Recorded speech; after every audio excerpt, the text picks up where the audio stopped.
Olá a todos, sejam bem-vindos a essa nossa nova aula. No vídeo de hoje nós vamos falar um pouquinho sobre Emile Durkheim, especificamente sobre o suicídio. Por que o suicídio foi um tema de escolha para a pesquisa de Durkheim e por que este tema em específico é tão importante para compreendermos o pensamento de Emile Durkheim. Durkheim, como todos sabem ou deveriam saber, foi um sociólogo francês e extremamente conhecido, tanto é que é considerado um dos três clássicos da sociologia, juntamente com Karl Marx e Max Weber. Durkheim ele foi um pensador que esteve ligado ao positivismo, que era uma corrente de pensamento que acreditava que a ciência era a única forma válida de conhecimento e que as ciências sociais nada mais eram do que uma ciência natural da sociedade. Quando Durkheim vai estudar um fenômeno social, ele vai partir sempre do pressuposto do objeto. Ele não partirá do pressuposto de que o sujeito é o fenômeno fundamental na análise. Ele sempre vai partir do pressuposto de que o indivíduo nada mais é do que um reflexo ou uma construção da sociedade e que o elemento fundamental e essencial da análise da realidade social é a sociedade. É sempre o coletivo de indivíduos e nunca um indivíduo em particular. Então, ele vai partir dessa ideia que nós chamamos de holismo metodológico, essa relação muito clássica na obra de Durkheim, que é esse dualismo de indivíduo e sociedade, o indivíduo sendo formado e moldado pela sociedade.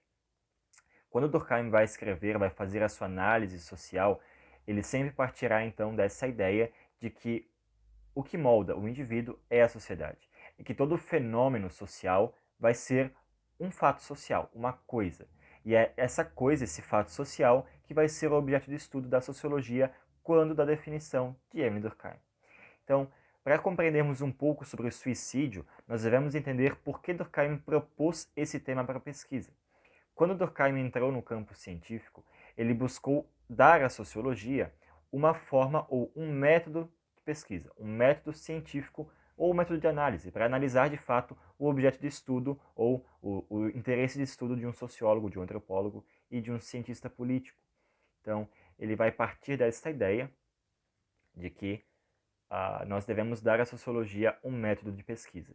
E esse método de pesquisa vai ser o holismo metodológico, ou vai ser um método funcionalista.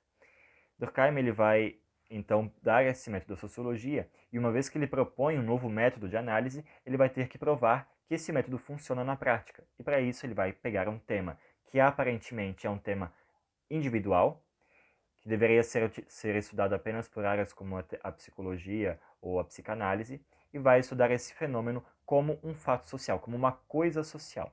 Então, o interesse de Durkheim com a obra do suicídio era provar que todo fenômeno social ou todo fato social tem a sua explicação na sociedade e não no indivíduo. Que toda ação é consequência de uma construção social.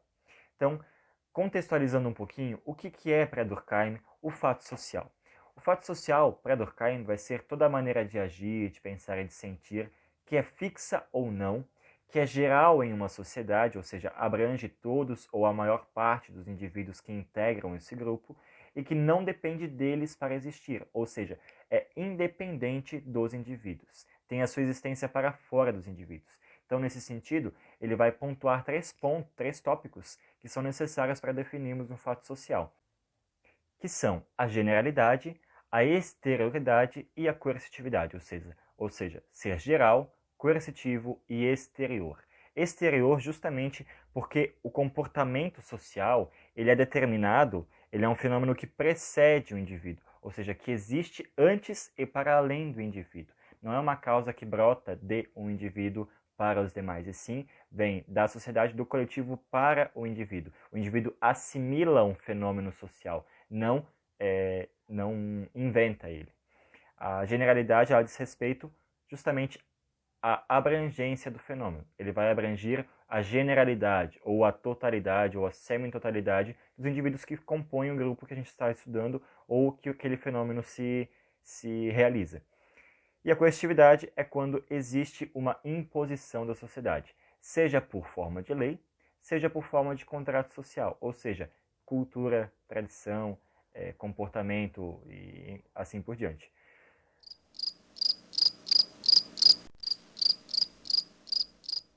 Ou seja nas leis, seja no comportamento da sociedade, os indivíduos sentem-se coagidos ou obrigados a seguir um determinado padrão de conduta, de pensamento, de ação e assim por diante.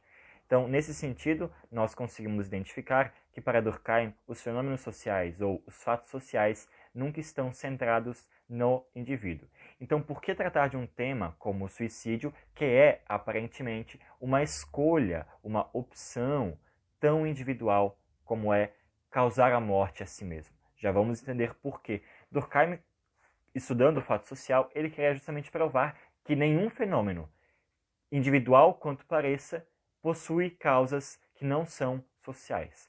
Dito de outra forma, todo fenômeno individual, aparentemente ou não, é um fenômeno com motivações ou com impulsos estritamente sociais. Então, tudo tem explicação social. É isso que Durkheim quer dizer quando vai estudar o suicídio. Então, primeiro, antes de compreendermos o que ele fala do suicídio, vamos ver como que Durkheim define o suicídio. O suicídio, para Durkheim, é, abre aspas, todo caso de morte provocada, direta ou indiretamente por um indivíduo, por um ato positivo ou negativo, que é realizado pela própria vítima e que ela conhece as consequências do ato. Ou seja, o suicídio não é por acidente. O suicídio é um ato premeditado por um indivíduo e que o indivíduo conhece as causas ou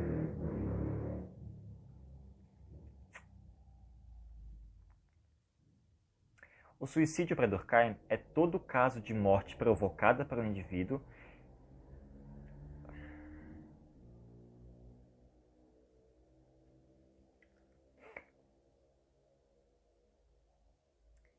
O suicídio é todo caso de morte provocada direta ou indiretamente por um indivíduo, de forma positiva ou negativa, pela própria vítima e cujo conhecimento a vítima possui sobre as consequências. Ou seja, a vítima sabe que aquela ação levará à morte e, mesmo assim, premeditadamente e com plena consciência, decide e opta por realizar esse ato.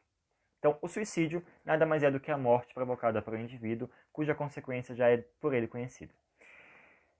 Tendo isso em mente, Durkheim vai estabelecer três tipos diferentes e distintos de suicídio, a saber, o suicídio egoísta, o suicídio altruísta e o suicídio anômico. Esses dois primeiros tipos de suicídio são tipos, aspas, normais de suicídio. Quando há uma sociedade plenamente desenvolvida, onde a coesão social e a consciência coletiva são amplamente aceitos, são amplamente difundidos, nós temos uma maior preponderância ao suicídio altruísta. O que eu quero dizer com isso? O suicídio altruísta, ele se verifica quando um indivíduo ele se identifica tanto com o coletivo, ele se identifica tanto com aquele grupo ao qual ele faz parte, que ele prefere a sua própria morte a não seguir ou a não cumprir certos valores e padrões que são pelo coletivo difundidas. Então, o coletivo tem maior importância para o indivíduo do que ele mesmo. Exemplo, os kamikazes japoneses. Obviamente que os kamikazes eles não eram totalmente livres nas suas decisões. Muitos acabavam sendo obrigados, coagidos a agir da forma que agiam. Mas, de forma geral, eles se identificavam tanto com o seu coletivo, que nesse caso é a nação, que davam a sua vida para que o país tivesse vantagem em uma situação de conflito ou em uma situação de guerra. Então, quando há uma sociedade onde a consciência coletiva é forte, ou seja, quando há uma série de sentimentos que são compartilhados pelo todo coletivo, o indivíduo ele se sente muito mais ligado, muito mais interligado socialmente, espiritualmente, sentimentalmente com esse grupo e prefere antes violar a sua vida do que violar o coletivo. E assim nós temos outros exemplos, como os mártires religiosos, que preferem, por amor a Deus e a sua igreja, dar a sua vida pela causa. O suicídio egoísta ele já é o oposto. É quando a sociedade já não tem mais tanta coesão ou tanto compartilhamento de sentimentos comuns. O indivíduo ele já não tem tanta conexão, conectividade com aqueles que o rodeiam. E isso porque a sociedade que provoca o suicídio egoísta é uma sociedade amplamente individualizada, individualista. Então, O suicídio egoísta, ele é aquele suicídio causado pelo indivíduo quando ele se vê como mais importante ou vê as suas próprias preocupações como mais relevantes do que a preocupação de todos aqueles que o rodeiam. Quando o indivíduo ele opta por um suicídio egoísta, ele está nada mais, nada menos do que dizendo que a sua própria frustração e do que a sua própria melancolia são mais importantes para ele do que aquelas relações sociais que ele ainda mantém, seja com família, seja com amigos, seja com colegas de trabalho, com alguma congregação religiosa e assim por diante. Então, as suas dores são mais importantes do que o coletivo, do que o todo social, e aí ele opta pelo suicídio, que vai ser denominado suicídio egoísta, justamente porque as intenções do indivíduo são preponderantes às intenções do todo social. Quando no suicídio altruísta é o todo social que tem preponderância na motivação do suicídio do que as motivações e inclinações individuais. O terceiro tipo de suicídio é o suicídio anômico. Esse suicídio é um suicídio reflexo de uma sociedade estritamente problemática. Durkheim vai falar muito da anomia. O que é a anomia para Durkheim? A anomia nada mais é do que a ausência de normas, a ausência de regras, a ausência de instituições sociais com poder suficiente para manter um povo, uma nação ou um conglomerado, um grupo de indivíduos interligados e que fazem sentido num contexto social. A anomia, ela é, para Durkheim, o maior problema da sociedade moderna, porque o individualismo ele está tão exacerbado que os indivíduos não conseguem mais compartilhar com os seus próximos nenhum tipo de sentimento comum. E essa ausência de sentimento comum causa a desfragmentação dos laços sociais, dos laços e dos vínculos emocionais, sentimentais, com família, com amigos, com vizinhos. A urbanização também é uma das causadoras desse tipo de consequência social, que é a anomia. Então, a anomia é essa ausência de sentido e de propósito na vida, porque os indivíduos não têm, para além de si, nenhum vínculo ou motivação social. Em todos os casos, então, só para completar, o suicídio anômico, então, ele é causado quando o indivíduo se sente perdido na sociedade, justamente porque não mantém com ninguém nenhum tipo de vínculo ou contrato social. Esses três tipos de suicídio, todos eles possuem causas sociais, e é aqui que o ponto de Durkheim se prova. No suicídio egoísta, o suicídio egoísta é causado quando o indivíduo não mantém tantas relações sociais com o coletivo ou com a sociedade quanto deveria para manter a sua própria coesão.